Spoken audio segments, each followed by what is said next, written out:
BJP प्रदेश अध्यक्ष सतीश पूनिया ने अलवर के निर्भया कांड मामले में सीबीआई की जांच की मांग की है। पूनिया ने आरोप लगाया है कि राजस्थान सरकार और पुलिस का इकबाल खत्म हो चुका है। उन्होंने कहा है कि नाबालिग मूक बधिर बच्ची के साथ हुई इस घटना ने राजस्थान को शर्मसार किया है। उस पर शुक्रवार को अलवर पुलिस अधीक्षक और सरकार का यू टर्न और रेप नहीं मानने का बयान चौंकाने वाला है। पूनिया ने कहा, राजस्थान सरकार और पुलिस पीड़ित बच्ची और उसके परिवार को न्याय नहीं दे सकते हैं, इसलिए मांग है पूरे घटनाक्रम की जांच सीबीआई को सौंप देनी चाहिए, जिससे सारी बात सामने आ जाएगी। ये कहते हुए अफसोस भी है और राजस्थान के लिए ये शर्मनाक भी है। एक बहुत ही विभत्स दर्दनाक घटना राजस्थान में फिर से घटित हुई, दोहराई गई। 2019 में लोकसभा चुनाव से पहले भी ऐसा दृश्य थानागाजी में हुआ, लेकिन लोकसभा के चुनाव थे और उन चुनावों के कारण उस मुद्दे को कई दिन तक सरकार ने दबाए रखा। पिछले बुधवार को अखबारों में दो अलग अलग सुर्खियां छपी। एक सुर्खी थी कांग्रेस पार्टी की राष्ट्रीय महासचिव प्रियंका गांधी सहपरिवार रणथंभौर में अपना जन्मदिन मनाने के लिए आई। अखबार की सुर्खियां थी कि गांधी परिवार को रिद्धि सिद्धि की अटखेलियां भाई। दूसरी तरफ एक खबर और छपती है। उस खबर में 15 साल की नाबालिग बच्ची के साथ बुरी तरीके से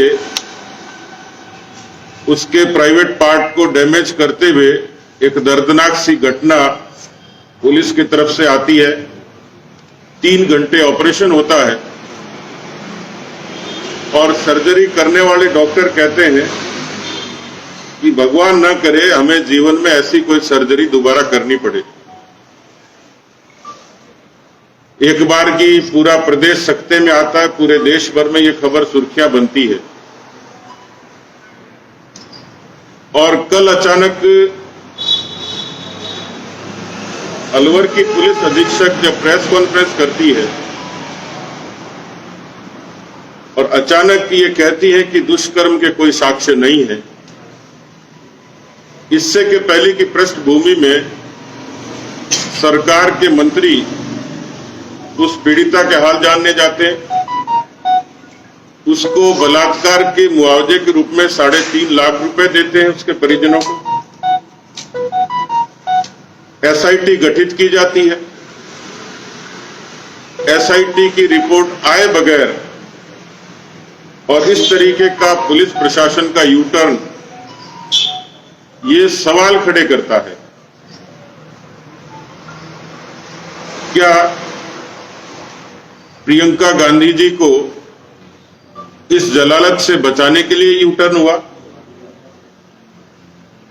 और पूरा देश जानता है कि राजस्थान जैसे पीसफुल स्टेट में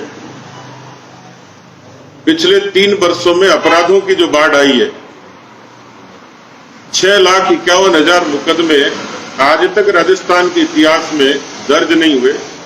और उस पर भी दुष्कर्म के मामले जो पिछली बार 5,310 थे, 21 में बढ़कर 6,333 हो जाते हैं। 1,027 मामलों का बढ़ना और राजस्थान में लगातार क्रमिक रूप से 11% अपराधों की हर साल बढ़ोतरी, ये इंगित करता है कि सरकार का इकबाल खत्म हो गया। प्रश्न ये उठता है कि क्या राजस्थान की बहन बेटियां नहीं है? क्या उनका मान सम्मान नहीं है? या कांग्रेस की अलग अलग प्रदेशों के हिसाब से अलग रणनीति और सियासत है? क्या उन बेटियों को न्याय नहीं चाहिए? एक तरीके से राजनीतिक पर्यटन करने वाले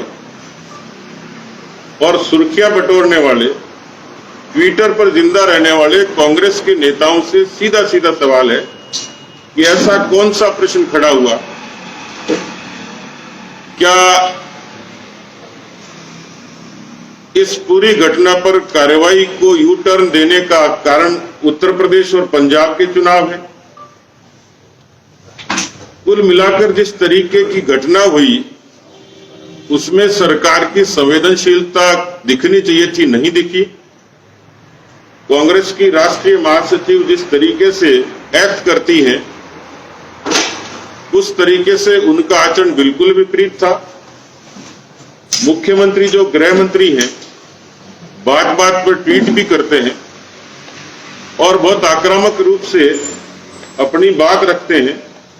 उनकी चुप्पी क्या इशारे करती है?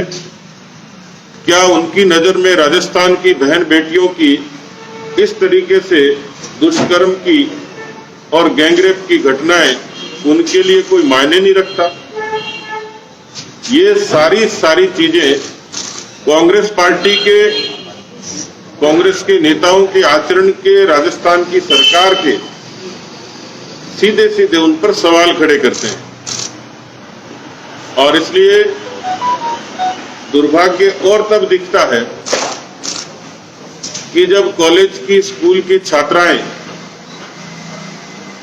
कम संख्या में बेशक जब जाती है तो वो वीडियो देखा और इस बात से सीधा प्रमाण साबित होता है कि कोई भी कलेक्टर अपने विवेक से इतनी बात नहीं कर सकता जब तक उस पर सरकार का दबाव नहीं हो। कलेक्टर उन बच्चियों से पूछता है कि अपने मोबाइल नंबर दीजिए, अपने माता पिता के नंबर दीजिए, हम उनसे बात करेंगे। क्या उस बच्ची की लुटती हुई अस्मत की मांग करना नाजायज है, गैर कानूनी है? और कोई स्कूल और कॉलेज की बच्ची हिम्मत करके वहां जाती है और कलेक्टर जब ये भाषा बोलता है तो ये सरकारी भाषा है, ये बचाव की भाषा है, ये फ्रस्ट्रेशन एक तरीके का है। तो कलेक्टर उनसे कहते हैं कि आपके अभिभावकों से बात करेंगे। तो इस तरीके के बच्चे जब ऐसा प्रश्न खड़ा करते हैं, उनके अभिभावक हम लोग हैं। कलेक्टर को हमसे बात करनी चाहिए कि मैं तो उन बच्चियों की हिम्मत की दाद देता हूं कि उन्होंने जाकर कलेक्टर के साथ इस तरीके से सीधे सीधे निर्भीक तरीके से बात की। अभी ऐसा लगता है कि इस यू टर्न के बाद इस राजस्थान की सरकार से, राजस्थान की पुलिस और प्रशासन से उस पीड़ित परिवार को, उस पीड़िता को न्याय मिलने की कतई उम्मीद नहीं है। जिस तरीके से मुकदमों की फहरिस्त बढ़ी है, और केवल ये नहीं, पिछले 30 दिनों के आंकड़े भी आप देखेंगे। मुझे 2017 का मैंने मुख्यमंत्री जी का उस समय का ट्वीट देखा जो बड़े चिंतित हो रहे थे इस बात के लिए कि अपराधियों के हौसले इसलिए बुलंद होते हैं कि उन पर कोई कार्रवाई नहीं होती। और पिछले 30 दिनों का ट्रैक ये है कि उदयपुर के पानरवा में पुलिस चौकी पर जब कोई आदिवासी पीड़िता किसी शिकायत के लिए जाती है तो उसके साथ दुष्कर्म का प्रयास होता है। बूंदी में इसी तरीके से नाबालिग को दुष्कर्म करके जंगल में फेंक दिया जाता है। एक के बाद एक सीक्वेंस है। घाटोल में मूक बधिर युवती के साथ इसी तरीके से और रेप होता है। वो तो किसी दुकानदार के सीसीटीवी कैमरे में घटना कैद होती है तब पता लगता है। राजस्थान में इस तरीके की घटनाएं होने का सीधा सीधा एक सवाल खड़ा होता है कि राजस्थान की सरकार, उसका इकबाल ये पूरे तरीके से खत्म हो गया। और इस तरीके से जब राजस्थान की सरकार इतनी कमजोर, लाचार, बेबस, मुझे लगता है कि पिछले 3 वर्षों में मुख्यमंत्री को यदि कोई फिक्र रही होगी तो उन्होंने शायद परिवार, पार्टी और राजस्थान की जनता की फिक्र नहीं करी जितनी अपनी कुर्सी को बचाने की फिक्र की है।